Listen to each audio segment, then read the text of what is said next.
Yo, yo, yo, yo, yo, what up, what up, what up, what up, what up, what up, what up, what up, what up, what up, what up, what up, people?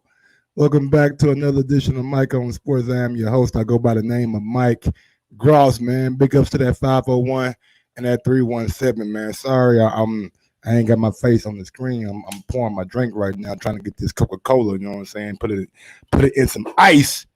But man, we back to talk a little bit of boxing, man. We got Joshua Pulev, we got Mike Tyson on the docket, we got Mikey Garcia and Sean Porter, and we got Dana White on the docket also. But before we get to that, y'all know what time it is. Yo, Mike, drop that beat on him.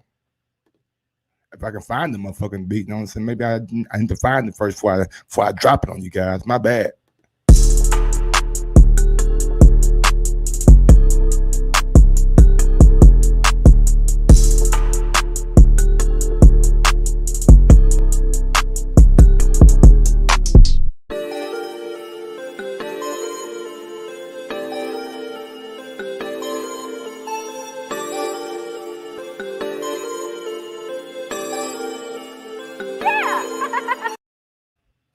Yo, yo, yo, yo, what up, people? What up? Don't forget when you're coming in, smash that thumbs up button. What's going on, Spark Money?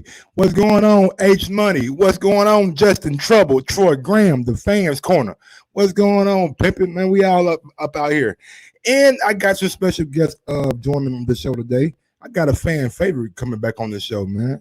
People have been asking me, man, when you gonna bring JR back on, man? JR was a fan of the people last time. You know what I'm saying? He gave us what we really wanted. For all you Wilder detractors out there, we got JR back, man. So I'm gonna go ahead and bring him on now.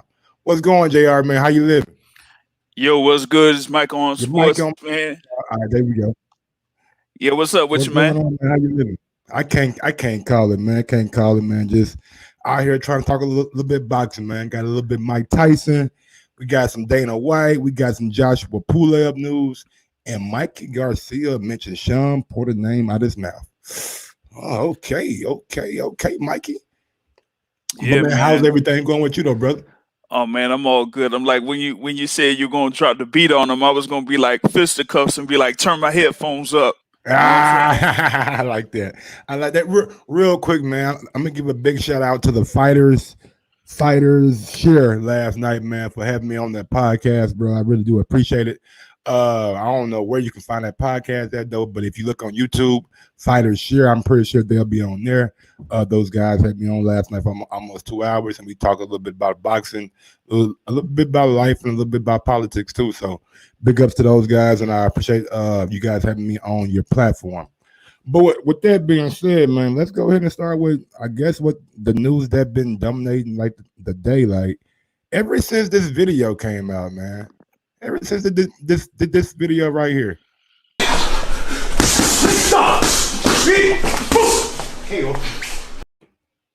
Play that shit again. Hold on.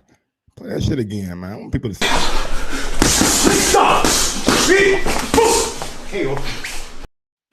Ever since that video came out, man, I'm seeing tons of sports outlets saying, should Mike Tyson come back and fight? Like I'm watching Undisputed with Shannon and Skip. And we all know Skip is a guy that he goes off the deep end sometimes. And he was Hmm. like, man, I don't know. I would like to see Mike Tyson back in the ring, back in action. And then I'm watching Get Up with Greeny and Swagoo and what's my guy named Dominic Foxworth, and they had Max Kellerman come on, and they asked him the same question. I'm just like, bruh, you guys are really disrespecting the heavyweights right now. You guys think Mike Tyson can come back and compete with these guys right now? Now, look, if he's talking about Mike Tyson coming back for a charity event against a guy that we know that's not going to really be a threat to him, I'm cool with that. That's fine and dandy. But to put his name in there with the likes of the heavyweights right now, I think we're being a little bit unfair and disrespectful to those guys. What say you, Jr.?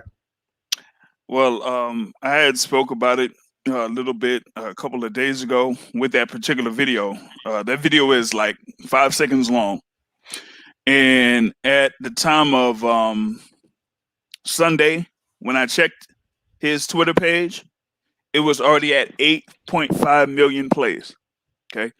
Um, Thing is, there's no doubt about it. Mike Tyson is one of the most captivating heavyweight fighters of all time, and he was basically there in an era where heavyweight boxing was at its highest, with him and his aura, and people uh, watching him fight, whether it was live in the arena or on pay per view. And so, ever since then, there's been a lot of people that have been, around our age bracket or, 10 years before, that are looking for somebody that captivates the boxing world like Mike Tyson did. And for years, we have not had that. So when you have something like that, where you don't have any fighter that's out there that captivates people that watch, whether they follow the sport or whether they just occasionally follow the sport, then that's something missing within the sport of boxing, and it has been for decades. So seeing someone like Mike Tyson, even at 53 years old, doing just that, pretty much have people, going in flashbacks. It's like no different than what's going on right now with the series on ESPN with the Chicago Bulls. I like how you brought that all the way back. They going into that nostalgia phase with the Chicago Bulls of the '90s, and around that same time you had Mike Tyson dominating the heavyweight division. So from a marketing perspective, it's perfect timing. But as far as like fighting in general, I don't see him being in the ring professionally against the guys in the heavyweight division right now. I don't see it. Real quick, let me go out to YSM Sports Media. What's going on, baby? Are you okay? I guess you're not. Guess you just left, Jamil. I was gonna bring you on real quick, but look, man, I'm of the mindset that look, if we're talking about, I just want to like give people. Hold on, there you go, Jamil. You there? Yeah. My bad. Talk to me, man. Talk to me. What you think about this Mike Tyson thing? People making this big deal out of it, and some people actually thinking that he should come back and fight professionally. I just want y'all to look. I'm gonna give y'all a picture right quick. All right, a picture of Mike Tyson. I'm not trying to be funny or mean or anything like that, but this is Mike Tyson right here. Mike Tyson is 5'10" at best. At best, he's 5'10", 5'11". I know he mean back in the day, but this ain't back in the day. These guys now are 6'6", 6'7", 6'9", and they are all big as hell. So to say that Mike Tyson can get in the ring with these guys at the age of 53 years old and compete, now I'm not saying any of the hardcore boxing fans think this. I'm saying for the casual fan that listen to Skip Bayless every day, that listen to Get Up and First Take every day. The casual fan has to understand that Mike Tyson is not going to be able to compete on a high level if he comes back. And he said it already that he just wants to get in shape and do some charity events. But what say you, YSM Sports?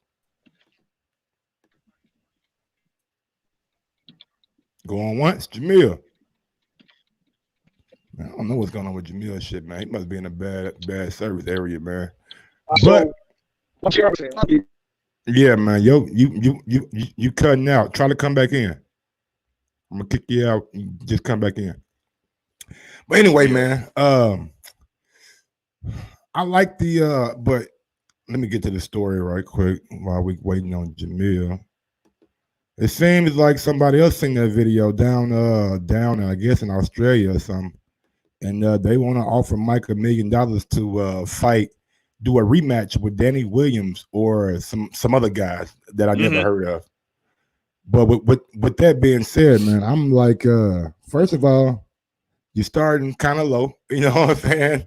$1 million. You think Mike hurting for $1 million right now, man? I know people like Mike lost a lot of money and all those. Man, Mike ain't hurting for no money. And you starting off at $1 million. Mike probably getting $1 million to go fight a charity event somewhere. He might get $1 million for appearance. He got a very, very successful weed ranch in California. He got his own weed strain at that. So he's not hurting for $1 million. But let's try this one more time. Jamil, what's going on? Can you hear me? It was good. I can hear you. All right, man. What you think about this Mike Tyson story? All right, so like JR was saying, a lot of fans get get caught up in nostalgia and their era, right? It was an 8-second clip. So this 8-second clip is gonna make me forget about Danny Williams. Am I supposed to forget about that? Like that was him younger. At the end of the day, these guys were great, but they can't sustain it in the 40s and the 50s. Like they still have skills. Remember, they were doing this their whole entire lives. So for a spurt, they can look explosive and look good. But come on, man. Fighting 12 rounds against killers, like killer giants, because that's what it is. Like Lennox Lewis was a big heavyweight back in the day. Lennox Lewis is not a big heavyweight now. Like Tyson Fury is 6'9", 270. Come on, man. That's a center in the NBA. Like, just stop, yo. Just stop. I totally agree, man. Like you can look good for spurts, you know what I'm saying? That 8-second clip, those body shots, that overhand right, that left hook, all look great. And all look great, but wasn't nobody punching back at him. And I'm not to say that I'm not trying to shit on the legend or anything like that. But all I'm saying is his time has been here, his time has passed, and he's 53 years old. There's no way in hell that he can compete with anybody on the heavyweight level right now. If you're telling me he's gonna go in and fight a Joey DeWelko, I still might think Joey might get him. And I'm just being real. Like Joey is a journeyman heavyweight. Yeah. And he's like, I'm just saying, like he's kind of old. That's all I'm saying. Like Joey might pull out the fucking upset and have fame to his name. And that's the last thing that you want if you're Mike Tyson. You don't want to go out like Bernard Hopkins.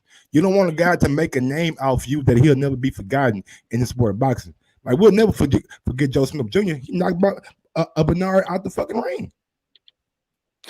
Yeah, but the thing with like you said with Danny Williams is that Mike Tyson was at that point of his career where people were just fighting him to beat him to get the name off him. But after that, they really didn't do much after defeating Mike Tyson. So here at this particular point with like a Joey DeWesco or someone at that particular level, they could beat Mike Tyson at this particular point, but like you said, I mean, here he is at this particular instance. He's 53 years old. Like, what is he going to do in a 10-round or 12-round fight? He can't sustain that type of longevity in the ring. So that's why it's like an exhibition, 3 rounds, 4 rounds, and that's pretty much it. Where he could do something a little bit here and there, 2 minutes, 3-minute rounds, and get money off that. But with him being basically set financially right now, the only reason that he would be in the ring, even in an exhibition standpoint, is to just say that, oh, okay, I know that I could do this thing in the ring. Because he talked about at one point what Floyd Mayweather is doing right now as a trainer. But Tyson said himself he can't do training. So, for me, if he can't do training, then what else is out there for him that's quote unquote missing, as he wants to put it in his that he had in his podcast, and that's actually getting in the ring. So if he wants to get in the ring, then let him get in the ring. But let me ask y'all a question now. Is there a fight out there that y'all would pay for Mike Tyson if he comes back?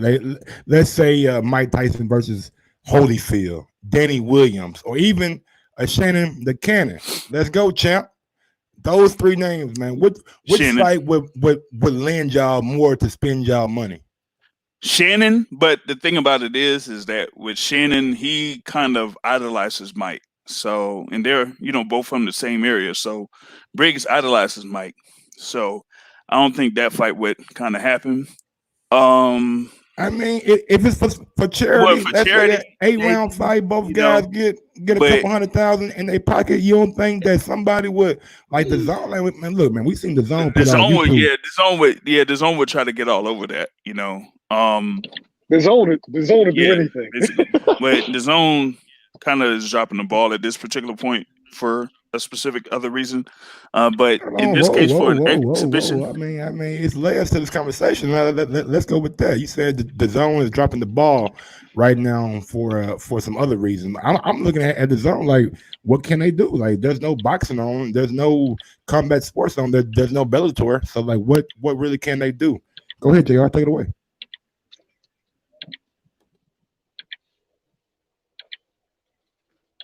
I don't know if Jay can hear you, but JR, to can you hear? me, Florida's been. hello, yeah, Yeah. All right, got me? now you said that the zone is dropping the ball.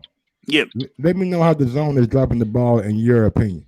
Okay, a couple of weeks ago at the Alexis Arguello gym in Nicaragua, they had a fight where, well, at least a fight card. They had about 3 fights, and it was able to be televised on ESPN. Now, here we are. It's been basically 8 weeks since we've had a live event. Okay, sporting fans are starving for live events. You know, regardless if there's fans in the stands or not, they're still, you know, looking for that particular content. So, from a boxing perspective, you would want to see some type of fight in any instance. Now, of course, you can't have like the larger scale events, but you could still have some of these local fights or local fighters go ahead and scrap and put them in the spotlight and have them, you know, showcase their skills. So if they've Very true. been, you know, struggling to try to get their name out, then why not give those guys an opportunity where they be able to get themselves in the ring, fight against somebody for a certain amount of money, but get the exposure. And if they But get the how? exposure and they show out, How then are you going to do Wait. that when like all this social distance, like in most states haven't really opened back up? I know some states have, but some at the states end of the have. day, Okay. Mike, Like, for example, Mike, Florida's been declared essential. Sports has been declared right. essential in Florida. man, So the same way that- UFC is bruh, about to have this card on Saturday. what they do down in Florida, Come bro, on, man, you can do it. what they do down in Florida, bro, is different from what everybody else does in America. Yeah, but what JR is saying seen, is it's we feasible. seen like maybe a week and a half ago, Florida, the beaches were open back up, and the crowds were out there at the beaches. So look, It's lit. I'm not saying Florida is wrong or whatever, but at the end of the day, man, I don't think Florida should be the motherfucking barometer for us to have live sports again. And if they ain't gonna do it in the right way, you know what I'm saying? Like are crowds gonna be there? Like, how are they gonna pay these fighters? No, remember the zone job is to put out content, right? So they need content. What he's saying is get these lower level guys who's not going to cost that much, 5-10 grand, and put it on, put the show on in Florida. No fans. You'll end up paying $100 for the card, and you're straight. And people are going to be thirsty for it because there's nothing on. If ESPN is doing live events, why can't the zone? Just listen, ESPN had freaking tennis on live with just 2 people in a small little tennis court. So if ESPN could do something like that, then the zone could do something like that. If you have the WWE being able to pull off a pay-per-view within Orlando, Florida, 2 pay-per-views. Real quick, hold on. You know, I'm sorry about that. YSM and JR. Let me go ahead and bring our other friend on from the chat, Matthew. What's going on, brother, man? If you want to go ahead and give your spiel about Mike Tyson, go ahead and do so. If not, we're gonna continue with that other zone topic. No, we talk about this. I don't care about Mike Tyson right now. We already know he's food for Wilder in the future. Don't worry about Mike Tyson right now. But that's that Brooklyn hate. Say that again. Hold on. Say that again. He's food for Deontay Wilder in the future. So he said barbecue chicken. Yeah, I don't want to see Mike in there against Deontay, man. Why not? Why not? Because I respect Mike too much. He 53 years old. He shouldn't be in the ring with any top heavyweight right now. Listen, here's why you want to see Mike Tyson against Deontay Wilder. First of all, it's going to put at least 30-40 million in Mike Tyson's pocket, okay? And you get to see him go out on his back against the the real American heavyweight champion. Ooh. Yeah, but at the same time, man, it's not a fight that I don't think most people are going to be intrigued by. Maybe Yes, they will. it'd be a whole lot of hoopla, but at the end of the day, like boxing hardcores know it's not a fight that's going to be Nobody cares about these hardcore fans. I was talking Right. to JR the other That's day true. on his show. JR said that the Mike Tyson clip of him doing that little 5-second sparring session got 10 million viewers from that one little 5-second clip. And to add to this, right? Floyd Mayweather versus Conor McGregor. Mm-hmm. That wasn't no hardcore fight. Sure. But how many pay-per-view buys did it get? Like but it was a fight with two active fighters, though. Conor McGregor said what you want to about him. He was an active fighter. It was some mystique about him getting into a boxing ring. And Florida had been out of the ring, almost 2 years, 3 years at that point in time. So it was mystique. Like with Mike Tyson, last time we seen Mike Tyson, he was losing. I broke my back. Come on, Spinal. Yeah, you feel me? Like to say he should get in there with Deontay Wilder, man. I think. Come on, man. Let me tell you something. All right, Deontay Wilder is no match for me, man. I don't care if I'm 53 years old, man. I'm gonna knock him out. I got the skills, and I could do it. All right, bring him on. Our job is to nothing but eat MCs, man, for lunch, breakfast. No, my bad. I'm going off on the tangent. The thing that everybody's overlooking about age is it's not about what they can dish out. It's what they can take. Older athletes do not like getting hit anymore.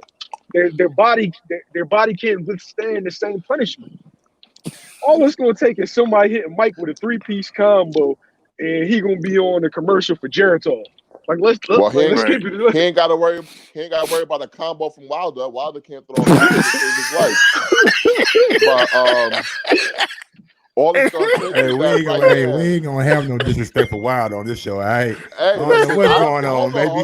Wilder got them combos too, baby. You ain't seen Ortiz on the ground. One-piece Popeyes. It's a one-piece Popeyes. You ain't seen goddamn me Fury on the ground the first fight.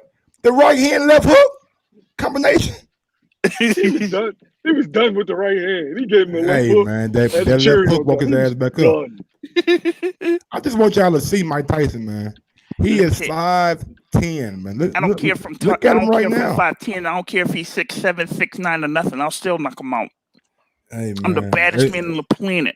You asking a lot. But back to this $1 million offer from Australia and Danny Williams or whoever the fuck offered Mike that money. I think they starting off kind of low, man. You know what I'm saying? If you bring Mike down, If you bring Mike down there to Australia, we know that he's gonna be a fan favorite. That the economy gonna have a little boost to it. People gonna be coming to the shows. People gonna go on autographs and want to do one-on-one events with Mike Tyson. So $1 million is not enough money to get Mike out of retirement for me. You can fight on Jeff Horn's undercard. Yo, Troy Graham Wilder, Jeff Horn gonna be on his undercard. What you talking about?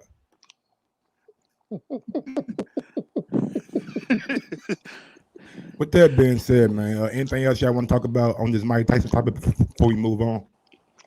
I mean, if he does anything, even with the exhibition fight, it's gonna get a lot of interest anyway.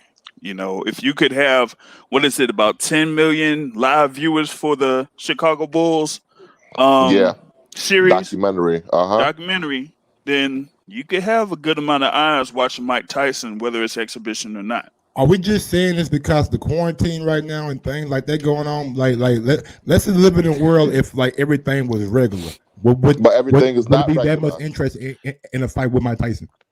Everything is not regular. So you have to understand something. Because we had the pandemic and everybody's quarantined, so many people saw that clip. There's probably people that saw that clip that thought Mike Tyson was dead. There's probably people that saw that clip that never seen Mike Tyson before. And it was like, yo, who is this? And I'm telling you, Tyson versus Wilder in 2021 It's gonna be on pay-per-view, and I will be there. All Matt right, said book man. it. He said book Said it. book it. I don't know. Look, I ain't gonna lie. Like I'm gonna watch it now. Look, if they put Mike on there with Wilder, I'm gonna check it out. But I'm not gonna be like, hey man, this is a fight that we should be like get behind, because at the end of the day, man, in my opinion, you leading lambs to slaughter. You know what I'm saying? And I'm not saying Mike Tyson is not what he used to be. I'm just saying at this point in time, he's an older man, and going against in there with a guy like Deontay Wilder, and we seen him have trouble with guys who are taller than him and who are longer than him, aka Buster Douglas, aka Lennox Lewis. To go in there with these guys at this day and age is going to be a lot to ask from Mike Tyson. Someone Yo, please call 911. hey, Somebody better call somebody. someone get Troy before they think that's a dummy account from me. Nah, man, that's Troy. That's Troy Graham, man. Like Troy is you thought you was a big Wilder detractor. He is the top guy when it comes to Wilder and hate. You know what I'm saying? But anyway, we got some more news coming from Eddie Hearn. Oh God. Hey man, Eddie, when Eddie talks, you know what I'm saying, we have to listen. Eddie Hearn hints Come on, at man. that Joshua and Pulev may happen abroad and it might not happen in the UK. Which I mean, we pretty much kind of all knew with the pandemic going on. If you can't pay AJ over in England, and a lot of AJ money comes on the fact that he sells so many tickets, you know what I'm saying? And they were trying to do that fight at Tottenham Arena, which is like 70,000 people. If you can't do it at those kind of arenas and generate that money, you might have to go back to the well, and that well being Saudi Arabia. I'm just speculating. I don't know the particulars of the story because I haven't read it, but I just read the headline. But I already kind of knew, like, if Joshua couldn't sell those tickets in the UK, then he's gonna have to go overseas and like get one of those site fees again. Were you guys surprised by Eddie Hearn's comments? No. Uh, The thing is, like you said, with this pandemic, you have a lot of limitations as far as like sporting events are concerned, and also with international flights. So if you can't have, Pulev and his team being able to go over to the UK and have that fight over at Tottenham Hotspur Stadium, then you would look for venues in other places where they could basically have it. And if it's Saudi Arabia that pays exorbitant, amount of money for site fees and things like that, as long as they make their money, then they'll go ahead and have the fight wherever they can.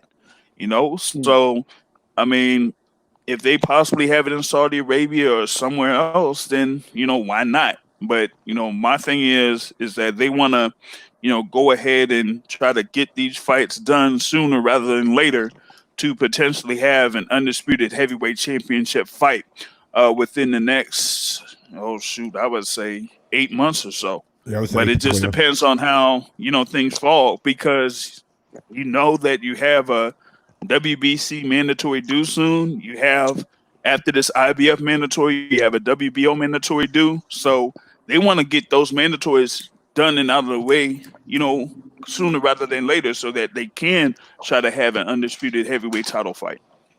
Real quick, yo, man. Let me get to you the know what? story right quick. I'm gonna come Go right ahead. back to you, big dog. Let me get to the story. The British Boxing Board of Control has announced that boxing will potentially be back in July, but only under a closed door scenario. While Joshua has been eager to fight in the UK, Hearn is not in favor of staging his next bout in an empty arena. Other countries may provide a settling with less restrictions. Joshua's last ring appearance took place in Saudi Arabia in December when he won a 12-round UD over Andy Ruiz. Hearn will closely evaluate all of his options on the table, including a fall date in the Middle East. These countries are going to be up and running a lot quicker than our country or America. Hearn told Boxing Social. So big ups to Boxing Social for the article. I mean, for the quotes. Would Saudi or Dubai or Abu Dhabi be ready to stage a event in September or October? I think 100%. If we can get a live gate for the bigger fights, we have to look elsewhere. Do I really want AJ to box behind closed doors? No, not really. know what he has produced in terms of that live audience, I will be doing everything I can to ensure he doesn't fight behind closed doors. But if this goes on for another 12 months, we have no choice. Abu Dhabi. Abu Dhabi, man, hey, Isn't that where Norma That's always interesting. gets sent off to? No, my bad. I'm just playing. Okay. You know they sanitize the city every night in Abu Dhabi and in Dubai Oh with wow, drones. I didn't know that. That's cool. Yeah, it was the cool. I thought I was like in 3020 or something. Like the shit was awesome. No, but this stuff is But, like not. It's not surprising, man. Like we all know that Joshua commands big money It's anytime he not goes happening. out. It's not happening. It's not Eddie Hearn happening. is full. No, of course not. Eddie Hearn is full of shit. Let me explain to you why. Okay. Okay. Y'all give him the flow. Yo, I want to hear this right here. I want to hear this. Go ahead, bro. So, what's the purpose of a country paying a site fee? Right. That's so they can attract an audience to their events.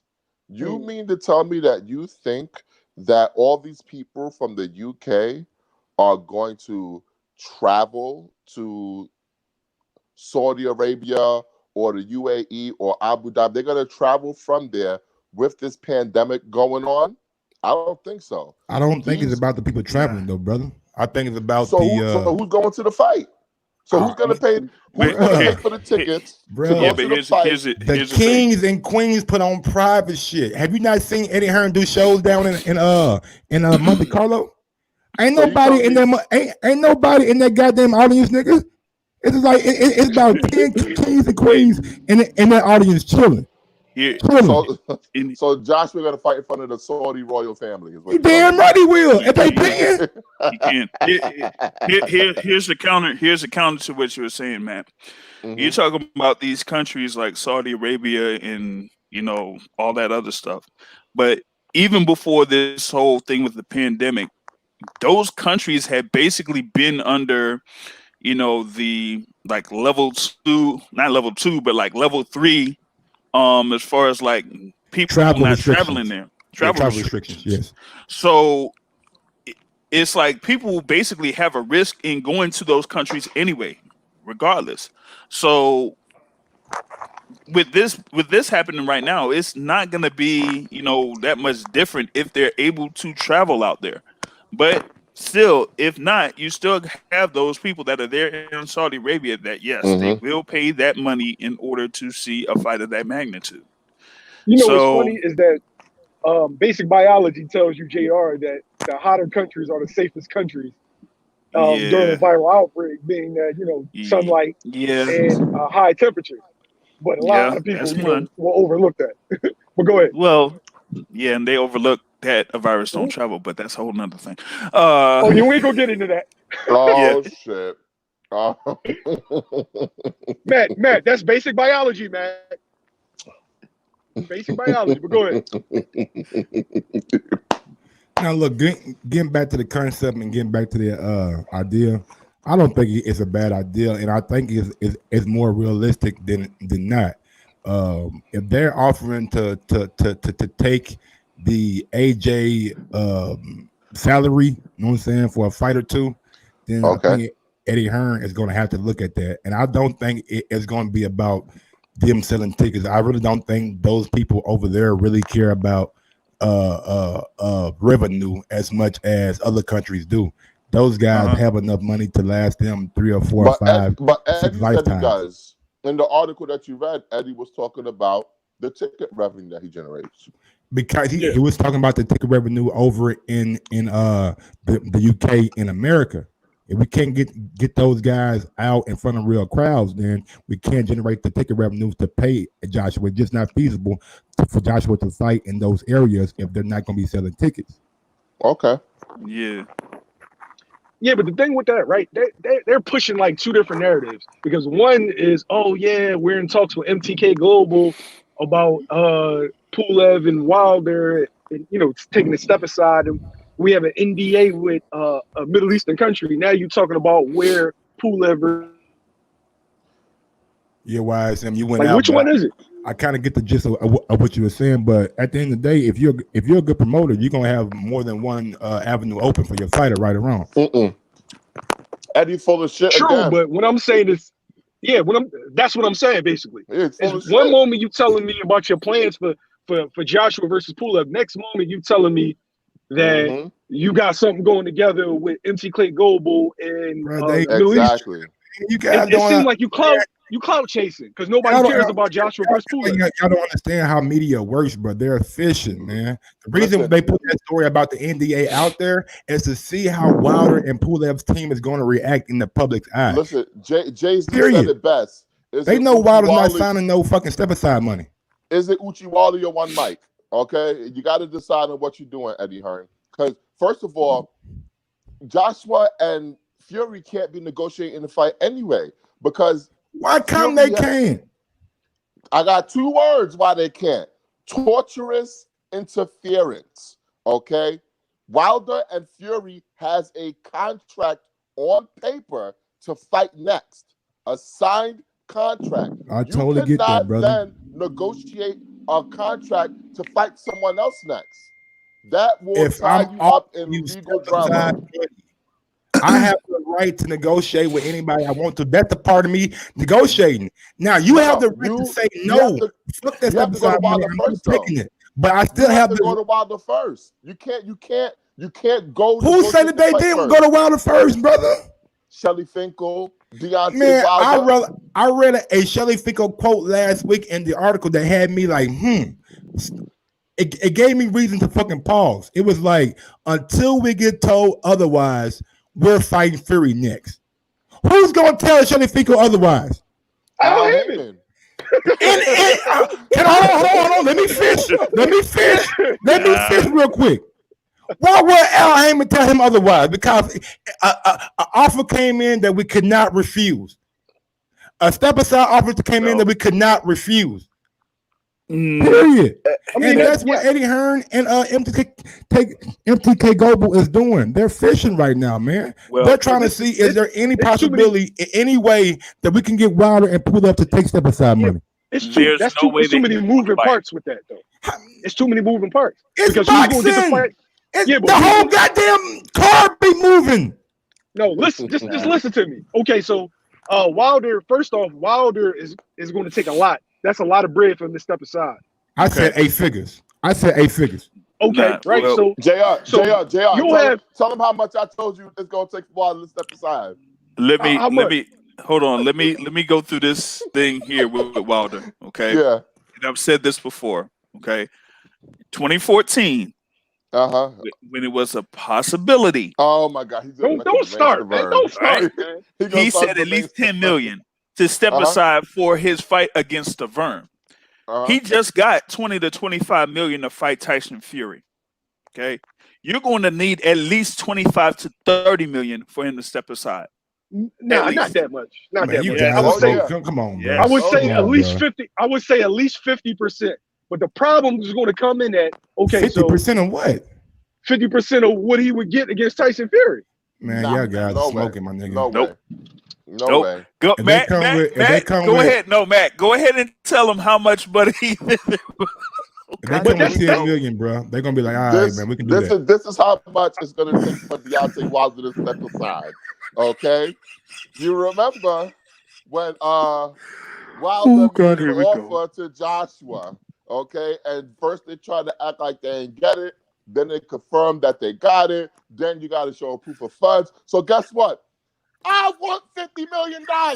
If you want me to step aside, it's going to take $50 million. Wow. Man, we gotta be. Are we gonna be realistic, or are we just gonna, you know what I'm saying, crack joke? I mean, this is the thing, though, Mike. This is the problem. It ain't realistic, though, bro. Okay, you got to step. All right, you pay. Let's say you're going to give between Wilder and Pulev 15 million and step aside money, right? So you get him to step aside. Well, who's going to get the title shot right away?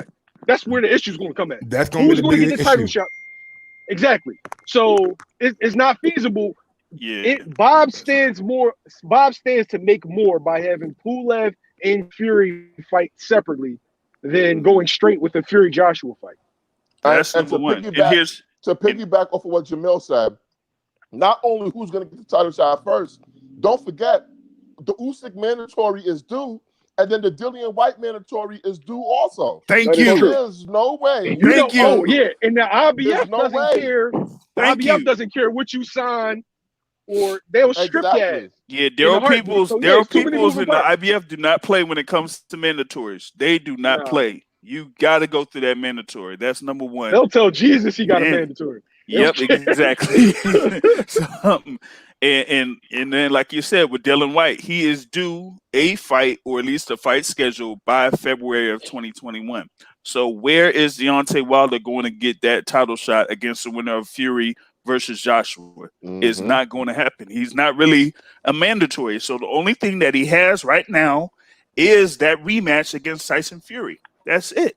So I agree. there's no way he's going to get out of that one. And I think that's why we're seeing more and more talks of Joshua Pulev overseas, well, not overseas, but in another territory other than the UK and America, because that's pretty much what's going to happen. And we already seen Bob come out and say that October, November is what they're looking at for the rematch with Fury and Wilder. So That's why we gotta have that fight between Tyson Fury and Deontay Wilder. It's just gotta happen. There's no choice.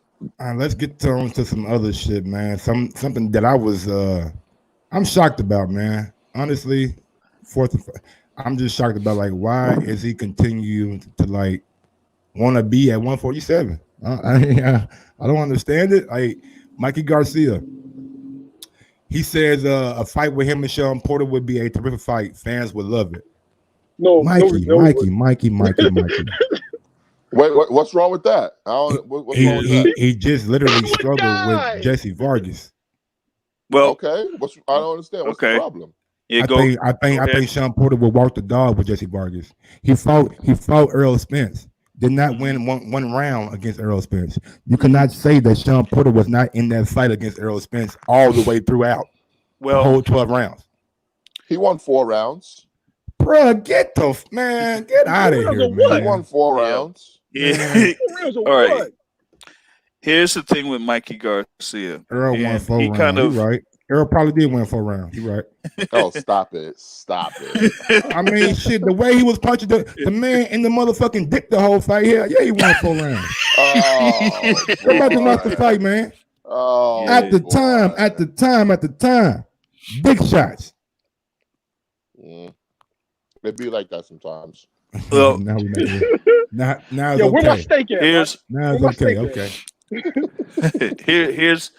Here's the thing with Mikey Garcia. Like, his intention was to move up from 135 to 147 purely for money reasons. His plan was to go ahead and fight Errol Spence, and then if he got through that fight with Errol Spence, he would go against Manny Pacquiao. Since he lost that fight with Errol Spence, he had basically a choice: go back down to 140 or stay at 147. The most lucrative fights by far are at 147 pounds. So whether it's a fight for a world title or not, he still would want to be at 147. And then on top of that, when he talked to Ray Flores on the PBC IG Live, he said there really isn't much for him to do at 140 because one of his stablemates, Jose Ramirez, is there as a unified champion at 140. So it's like, okay, do I go down to 140 and try to fight my stablemate, or go ahead and still make this type of money at 147 pounds? So he's like, I'll stay at 147 pounds. And if he wants to go up against Sean Porter, then why not? Make the fight happen. Exactly. Make it happen. How want it to be competitive? Sean Porter is going to maul Mikey Garcia. Basic human principles. Nah. Like you want to survive. He can't survive at 147. Thank you, Jamil. Thank you. Like, you can see me. He can't. I think you guys are really. He barely survived against Jesse Vargas. No, come on, bro. Be real. He beat Jesse Vargas. He beat Jesse Vargas. The problem was, yo, man, come on, man. You guys are smoking big boy dope, and I mean that with all due respect. Them first couple rounds, he was warming Mikey ass up. Like, don't do that. Don't do that. Oh, Don't. Mikey's a Don't slow do that. starter. He's a slow Oh. starter. You know Okay, what Mikey is? You know what happens? You know what happens against the top? Bro, Mikey fought 24 rounds at welterweight. Some would say he lost 18 rounds at welterweight It's so slow far. He'll get decapitated. Yo, come on, man.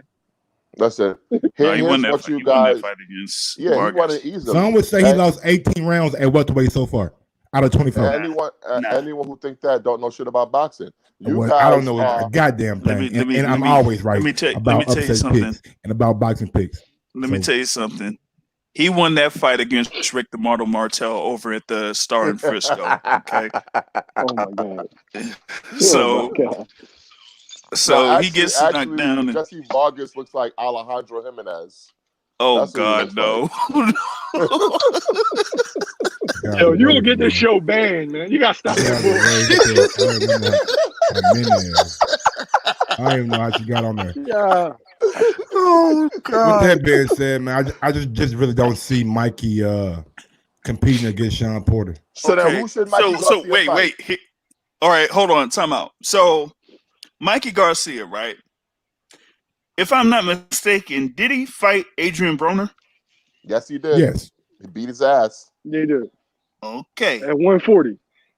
AB is a small. Was actually at a catch weight. It was like at 140. It was like no. It was at 140. I was at 140. Yeah. Mikey made sure it was at 140. Porter at a catch weight. Porter at a catch weight. Yeah. But you got Adrian Broner still there competing at welterweight. So if Broner can still do that, and Lippin Yates. Yep, that too. So, like I said, I mean, there is nothing for Mikey Garcia to do right now at 140 pounds. And the thing is, with those guys at 140, it's plenty for him, dude. He just most of the top guys there are basically trying to move top up rank. Pretty soon. And they all top rank. It is very hard for him to do a deal with top because Bob Arum doesn't want anything to do with him. With if Mikey it was Garcia. up to me, bro, they just showed Mikey and Bob about 2 months ago, nigga, chummy up. You know what I'm saying? But before you get to the Jesse Vargas fight, they showed Bob and Mike chilling together. Well, as soon as someone asks Bob about Terrence Crawford versus Mikey Garcia, he's like, I don't want to talk about Why that would you want to make that fight when Mikey lost every round to Errol Spence Jr.? Yo, Errol Spence, okay. That's Errol Spence. Errol Spence is the best fighter at 147. Okay, there's no shame. Oh man, we got one, baby. There's no a sucker's born every day. There's no shame. Earl, the best fighter at 147. Absolutely, mm-hmm. Man, absolutely. Y'all, okay, mm-hmm. Absolutely. Nah, not even close, bro. Not even close. Not even close. Terrence Crawford is the best boxer on the planet. No. And he's at 147. Let me tell you. Guess what? He's the best fighter at 147 too. Mike. Terrence Crawford is a very talented fighter. But who did he beat? Hey, here we go. Who did he beat? It's no. I'm not saying the thing about the resume. I'm not going he done to stop anything. Every nigga he done fought at 147. He beat the motherfucking man who beat Manny Pacquiao. Okay. Listen to me. Listen to me, Mike. Easy. But Pacquiao struggled against Jeff Horn. Just listen. Terrence Crawford, barbecue goddamn chicken, nigga. Bud is my pound for pound number one. But to say he's the best fighter at 147, easy. No, you got to prove that. You got to prove that. You got to beat the dudes at 147. Easy. You got to beat them. Come get around with you. Quit hiding behind that PPC brand. Oh, don't do that. No. It's evident. It's one nigga out here who calling niggas out. You know what? Let me get out Twitter, nigga, and let me call you. Big dog. We gonna fight. Earl not calling Terrence. No, Earl ain't calling Bud. Bud calling him. Keith Thurman. Talking that shit, nigga. I want to fight Keith Thurman too. What happened to him? Danny Garcia. What happened to him? Nope. Mike, let me ask you a question. Who gonna get him first? Who gonna get him first? Jamil. Stop about Jamil. All right, so you saying Bud really wanted those fights? Absolutely. Okay, so absolutely. I'm gonna pose two questions for you, right? So when he was the undisputed champ at 140, right? Okay. Okay. The rules of the sanctioning bodies state that he could have jumped up and become the mandatory for 4 different sanctioning bodies, right? No. See, that's where you're wrong. Whoa. That's where you're wrong. We've seen him do it before. That's where you're wrong. Okay, tell me how I'm the wrong with that. WBO has a rule. Yeah, If you are a super champion in the division below, your next fight when you go up in that division can be for a world title. The WBO has that rule. I don't know about the WBC. WBC ain't got that rule. Show me where the rule is at. Whoa. We just talked to Gary Russell the other day. The WBC, you can do it too. To be a champion? Yep. Your very next fight. If you're the champ at the lower division, you can go up and fight and become the man, though, get an immediate title shot in the next division. The WBC. You can do that as long as you hold the title. In the WBC. Okay, hold on. Name me one. Name me one circumstance. Danny Garcia. Charlo. He moved up and fought for the belt his very first fight at 147. He beat Robert Guerrero for a vacant belt. No, his very first fight at 147 was for a belt. Was he who? Was his very first fight at 147 for a belt? I'm pretty sure it was.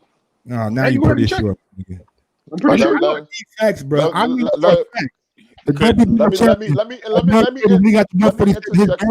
first fight at 147 was for a belt. Let me interject some facts into this discussion, okay? At the time that Terrence Crawford was the undisputed champion at 140, why did he not decide to go the IBF route to fight Spence directly?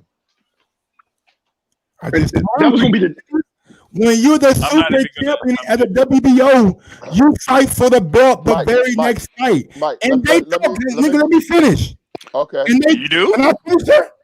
And they thought it was going to be Manny Pacquiao with the WBO belt. But Manny Pacquiao lost. That's why. Why would I go down another sanctioning body route when I can be champion? My very first fight at 147. Let me ask you a question. When Errol Spence was the champion at 147 for the IBF and Bud Crawford was moving up, who was the number one contender for the IBF? Say it again.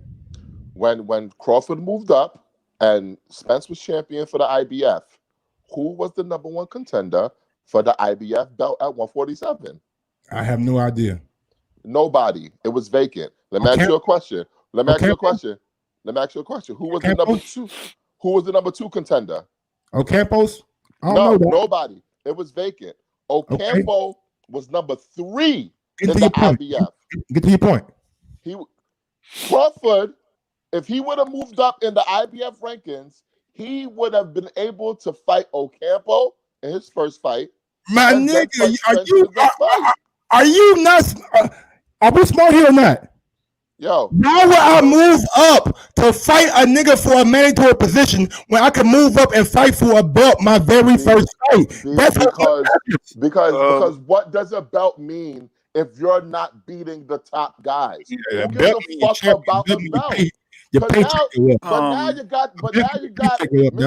Now you got guys like you saying, "Oh, they don't want to fight him." He could have went the IBF route.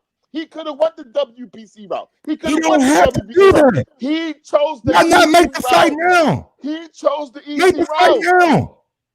How did I make the fight? But you can negotiate, man. When everything opens, we can have this set in place. I'm kind of business is done overnight, and the fucking next day the fucking fight happens. Nigga, business is done over time. I'm kind of bothered a bit because we're talking about Terrence Crawford, and he's with Top Rank, right? Yep. And Mike brought up this thing in reference to him being the undisputed champion at super lightweight, and then him moving up to welterweight, and he fights for the WBO championship, right? Is that what I'm getting at? Is that what I'm getting here? Okay. Yeah. Does anybody know a fighter by the name of Zurdo Ramirez? Mm-hmm. Oh yeah, talk about it. Talk about it. So if you're saying that a guy that has a WBO title I'm finna cook you and too. moves up, I'm finna cook you. and moves up and gets an immediate shot for a WBO title, Did he get an then immediate shot though? Zurdo damn sure didn't. Zurdo had to be in a no. tournament, a Final Four tournament for that a WBO tournament. Okay, so if he wasn't a super champion like Bud was. He was a regular champion. He wasn't super. So in that case, wasn't. he was going to have to get in a 175 pound WBO tournament Final Four, which will be going on right now to get that WBO belt. Okay, if you want to go with the whole thing about the super title, the WBO super title, or him being elevated as super lightweight, that's one thing.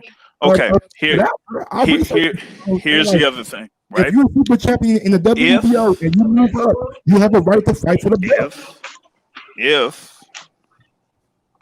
If Crawford really wanted that smoke with those other guys, so you just love He don't want it. I chop that shit up. You just like, no, Mike, you right. We're gonna leave that alone. No. I'm not even saying that, because you could have other guys that hold the WBO title that move up and fight for the WBO title.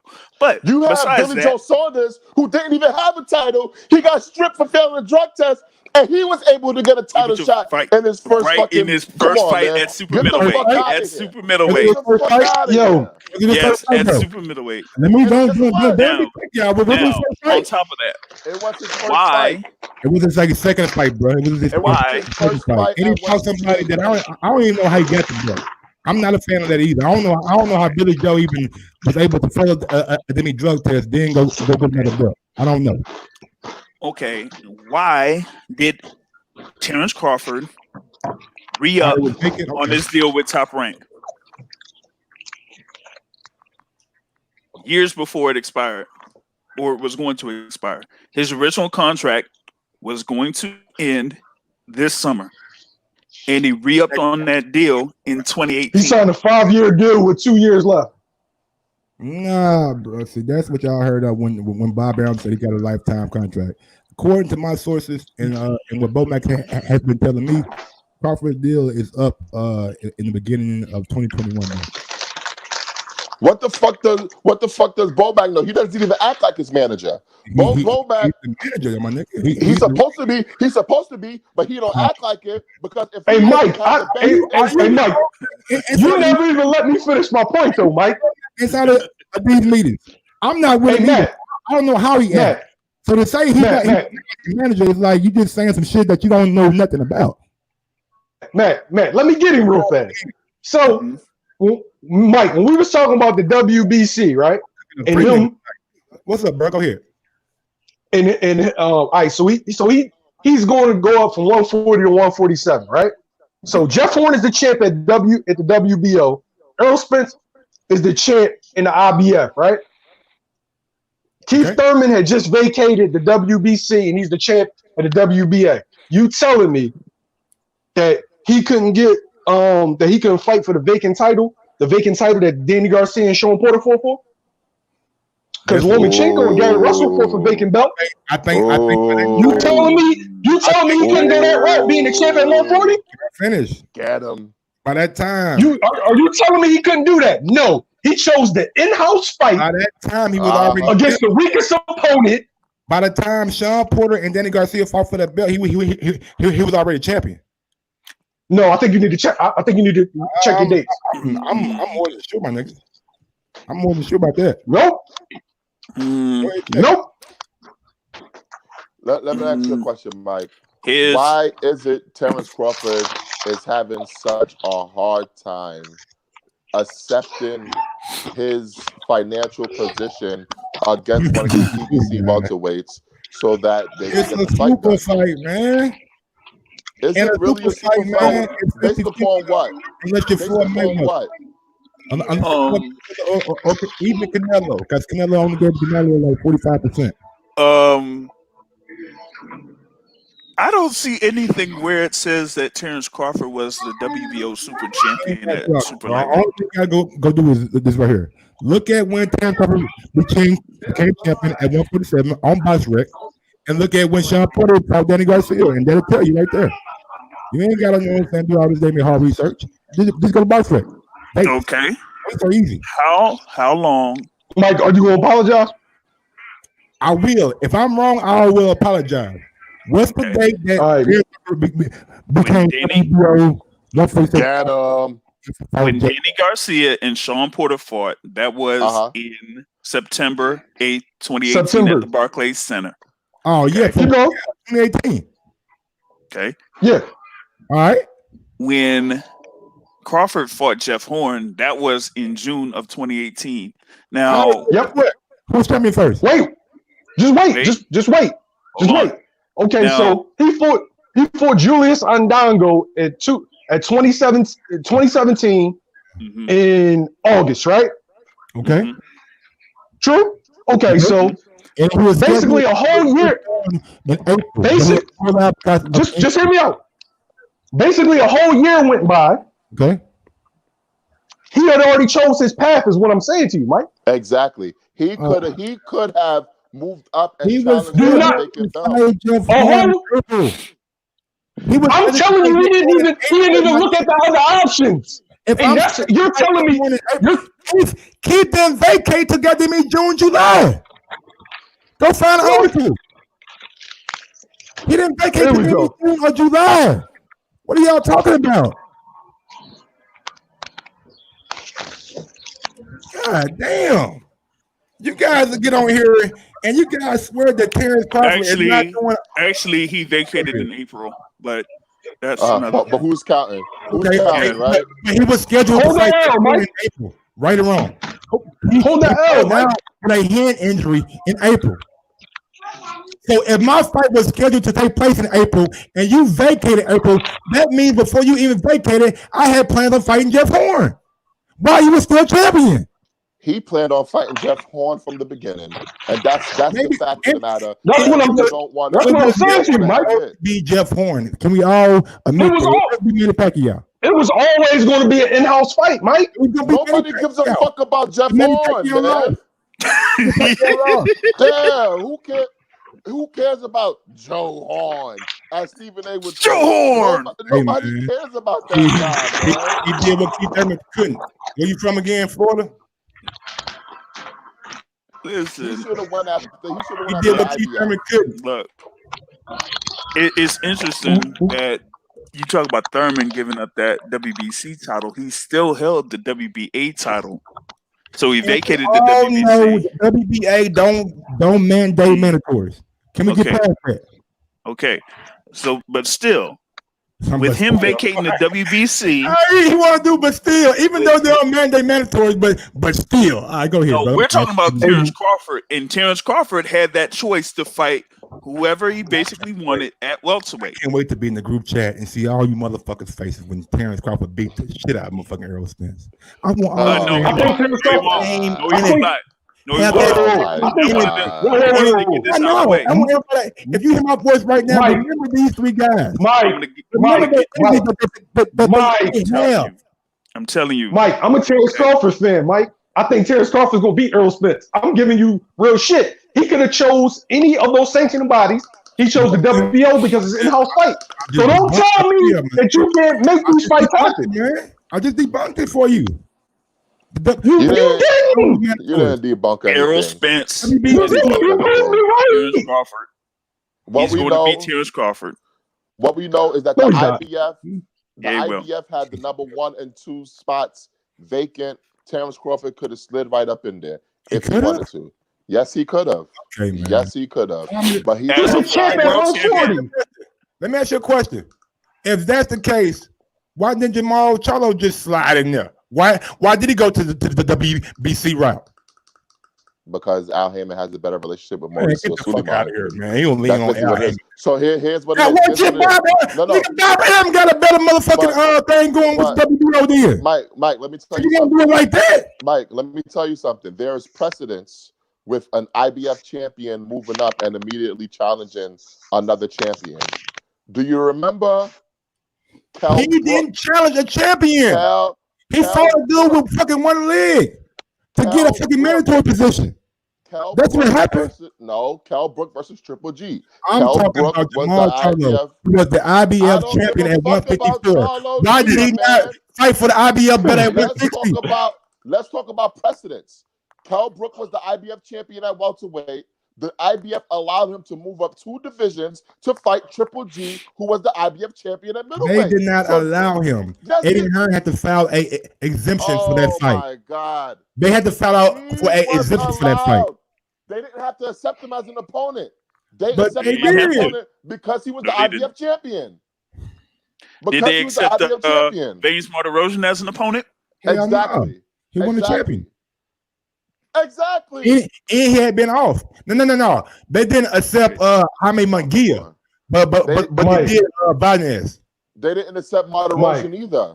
What are you talking about? The IBF took Kell Brook as an opponent because he was the welterweight champion. So you're telling me that the IBF wouldn't have took right? They stripped him because he didn't fight Derevchenko. You're right. Like, come on, man. But what did that have to do with Terrence Crawford though? He could have jumped up and fought any of the champions. He chose the WBO. It was an in-house fight, bro. He could have fought Errol Spence. No, he could not. So you're telling me? Yes, he could have. Who let the IBF let Kell Brook? The IBF let Kell Brook challenge Triple G immediately.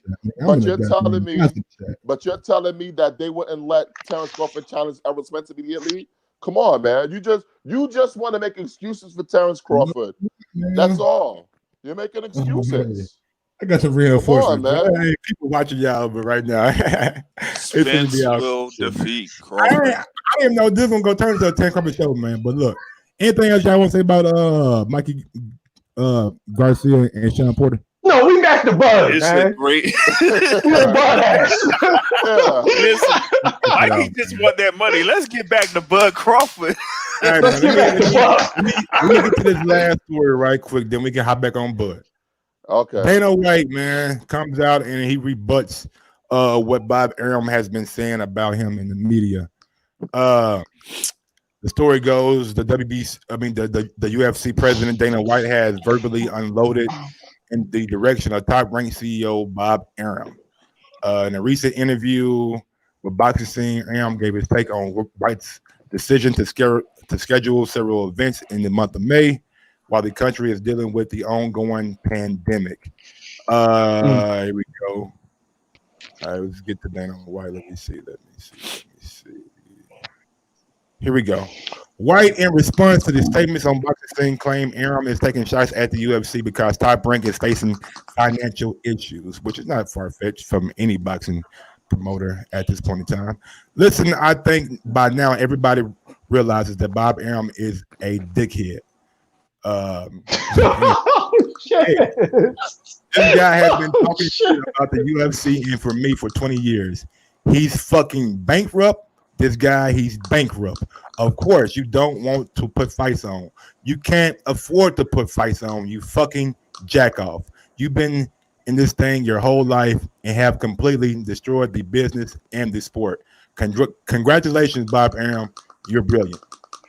Okay. And this is in response to Bob saying that Dana's cowboy behavior is putting everybody in jeopardy. And Bob Arum went so far to say that that event that was supposed to be scheduled in Fresno actually had somebody that was supposed to be at that event get diagnosed with coronavirus. So with that being said, yeah, man, Dana just holding his brand, man, holding his nuts.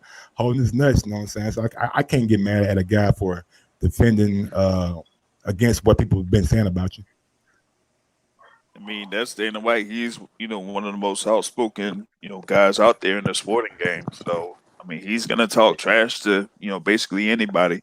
Particularly with, Bob Arum, because, there's, like I said, there's an opportunity for Bob Arum to do events here in the States, while these things are going on, but he's not, willing to go forward with it. So, with that being said, and Dana White, basically doing anything he can to pull off these UFC events, whether there's a crowd or not. He wants to basically be the first, person to put out a live sporting event out there for people to see. So, of course, he wants to, be the first in the race in comparison to like a Bob Arum when it comes to putting on, MMA or boxing. So, with Dana White, he's always going to talk trash to, guys like that. He wants to delve into the boxing scene himself. So it is what it is with White. I feel like it's a bit hypocritical, though, because, Bob, you're criticizing Dana, but you're not saying anything about your own partner who's actually broadcasting the fights. So if you want to say something about Dana, say something about ESPN, too. ESPN. Because they're benefiting off of it. But no, you're not going to do that because nobody's going to bite the hand that feeds them. And as far as Dana goes, I can't see how Bob's bankrupt and how Bob destroyed the sport. So both of them, man, it's extra. It's unnecessary. But go ahead. Yo, I thought that I was on a boxing show. You motherfuckers are defending Dana White. Let me start off by saying, fuck Dana White. Okay, Dana White has been claiming that boxing was gonna die for like 20 years now. So Dana White has no credibility when it comes to talking about boxing. Now let's talk about why these UFC shows are really going on. The only reason why these shows are moving forward is because Dana cannot afford to not have the shows. The UFC contracts with ESPN stipulates that as long as Dana puts on his pay-per-view, it doesn't matter if the pay-per-view sells 1 or 1 million. The Endeavor, which owns UFC 51.5%, Endeavor is going to get paid a lump sum for every event that they put on. That is the only reason why Dana White is putting on these shows. Don't make Wait, doesn't Bob got the same deal with the 54 annual fight deal, annual live event deal? Doesn't he got the same deal with ESPN? I would hope so, nigga. Hope he ain't that damn dumb. Let Dana get a better deal than him. So yeah, how is he? No. The thing is, how is he bankrupt if he got a 54 and ESPN bought the top ranked catalog?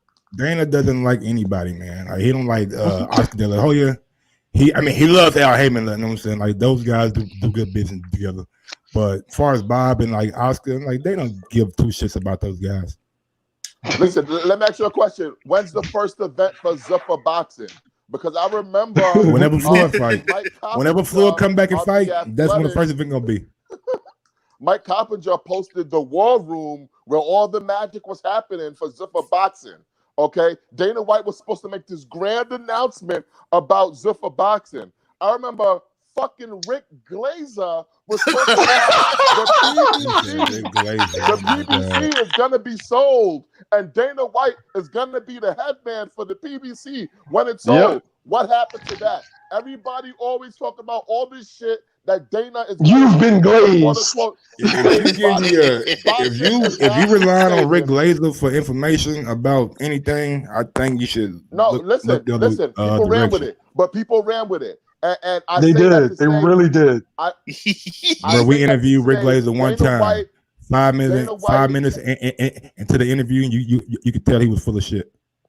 Dana White knows shit about boxing. Nobody cares what Dana White thinks. Why are we even talking about Dana White? Fuck Dana White. Who cares? Dana White is actually putting on a live event this weekend, so we gotta. He's in the news, and I will be doing a live. I will be doing a live fight chat for that fight, so you guys can check me out Saturday night. Live fight chat for the whole UFC card. I don't want to see a bunch of skinhead white guys rolling around. This is not 1996, man. This ain't 1996. It's just absolutely sloppy. They got black guys fighting and UFC too. Brazilian guys too. No, Chinese guys too. Hey, Mike, you don't remember Bob saying that? Oh, Bob said that shit? Yeah, Bob. He quoting Bob. That's what Bob said. We want to see a bunch of skinhead white guys. I don't want to hear a bunch of skinhead white guys in a daggum octagon. Man, Bob was hot that day, man. Let's go to this last story, man. We got one last story that I know everybody will love. Daniel Dubois. he doubled down on what his promoter said about him the other day, that he will give Deontay Wilder's problems and possibly beat Wilder. The quote is coming from the interview that he did with Seconds Out today, and the quote goes to say, "Yeah, of course. If he's the next step for me, I'm ready for him, ready to take him. I think I got a lot more tools. I always find a way to win and find a way to break him down." He was talking against about, who? Nathan Gorman? No, against Deontay Wilder. He feels like he feel like what he was he saying. said he always finds a way to win. yeah. I mean, he beat Fujimoto. He beat Nathan Gorman. He beat Kevin Johnson. He beat exactly who? He beat the African dude Lardney. You know what I'm saying? What the fuck his name is? Yeah, big boy shit. I was just there was one fight that I was really waiting for this year that was announced, and that was the Joe Joyce fight against Daniel Dubois, because that was a fight that you pretty much would say the winner would be able to be in the next step or the second tier of the heavyweight division, because both of them hadn't really had that much pro experience yet. Mm-hmm. Even though they've defeated a couple notable fighters. What the fuck is going on with that? Are you pushing buttons? I don't know who's pushing buttons. So. Mute your mic. Go ahead. But that particular fight between Dubois and Joyce kind of reminded me of at the level where Anthony Joshua and Dylan White were when they fought each other. So here with Dubois and Joyce. Yeah. You pretty much would have something like that at the same level. But I did say, like when the fight was made, that if Joe Joyce won, I would find a way to give him at least $100 if he said after the fight, "Silly fans, Dubois cannot harm me. Don't you know who the fuck I am? I'm the Juggernaut."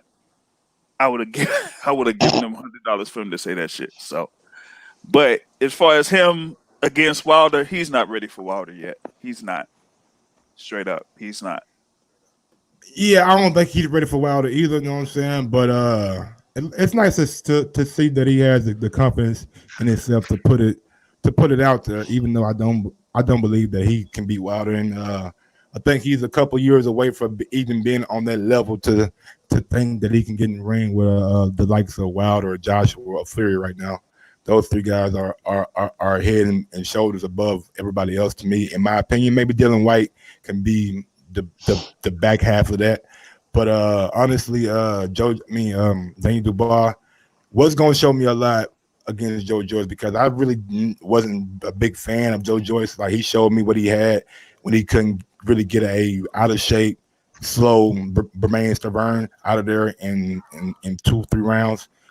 Bermain came in looking like a guy who was on the couch for a majority of his training camp.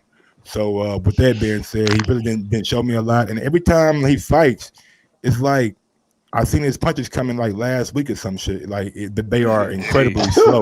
like somebody told me, slow. It's like slug fist. I'm like literally like, if I can see like this on TV, can you imagine like just being in the ring with him? Like, bro, you not only see it coming, like you can feel that shit coming too. So with that being said, like I wasn't sure that he was going to take the block down through there, but he does have a good tank. He seems like he's in good shape, and he can take a punch, because he always gets hit in his fight. But I thought Dubois was going to have enough to finish him off or possibly win a decision.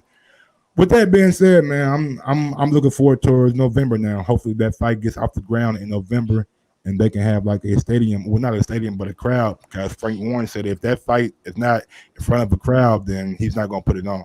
Right. Yeah, that's like a perfect O2 arena type of fight. Absolutely. Perfect. You think O2? Yeah, man. Both of those guys are not the big ticket sellers. Like, Joshua is a anomaly. You know what I'm saying? Like, people come out for him because he's a British gold medalist. He got all the endorsements over there. You see him on a lot of commercials. Like, Dylan White barely does. You know what I'm saying? 20-some thousand. Like, you got to match him with the right opponent to get that kind of number. But as far as Joe Joyce and Daniel Dubois, like, they ain't got the name of a Dylan White. I thought Dubois was the next guy up. I thought they were building him as the next Joshua so he would get that love on the climb. He ain't got that back end like Joshua. He ain't got no gold medal. He ain't the country's darling. You know what I'm saying? And his personality is not like Joshua's either. He's kind of a quiet, somber kind of guy. His sister, she a amateur right now, but she a bad motherfucker. Watch out for her. Telling y'all, she fight at 130 or 135, and she is the real fucking deal. Sure. I think, Mike, you are the first guy that ever said that Anthony Joshua has a personality. Congratulations. Oh, bro, you ain't, man. If you see AJ like behind the scenes and like do his own like kind of shit on his channel, like when he like fighting and like doing events, like okay, he's like kind of like normal, but the nigga be rapping and shit, like he influenced by hip hop and shit. So like the dude like got a cool personality, you know what I'm saying? He be getting lit too. The week that he was supposed to fight Andy Ruiz back in June, he was in Miami. He was in. No, he wasn't in Miami. He was in New York, and he was in New York. Yeah, he was in Miami for a while though. He was in Miami for a while with a. He was at the club all hours in the night. Oh wow! My homeboy's the club owner.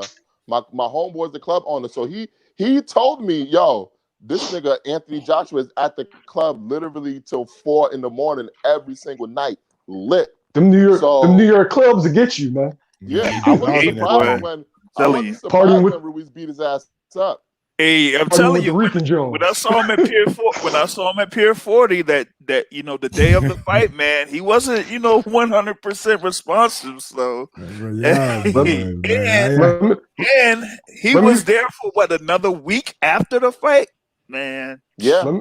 Let me find out Joshua was at Starlet's, man. No, man, but we talking about getting Dubois. No comment.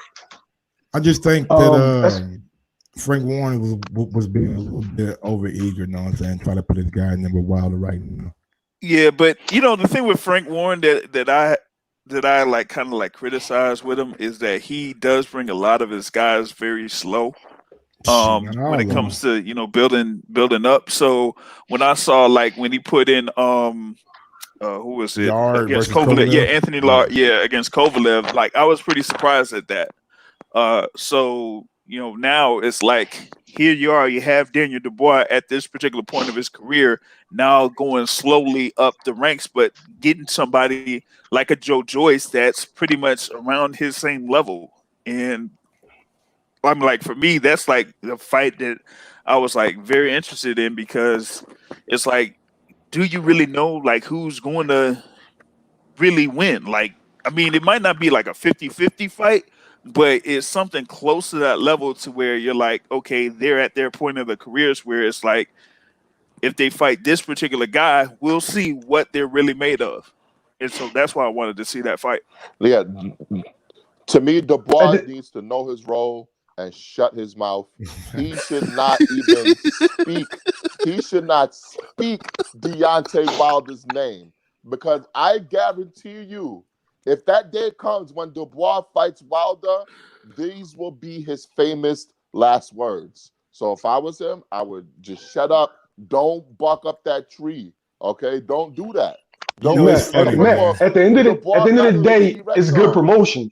Associating yourself with Deontay Wilder, who's like probably the hottest name in the sport as far as people just saw him get his ass whipped.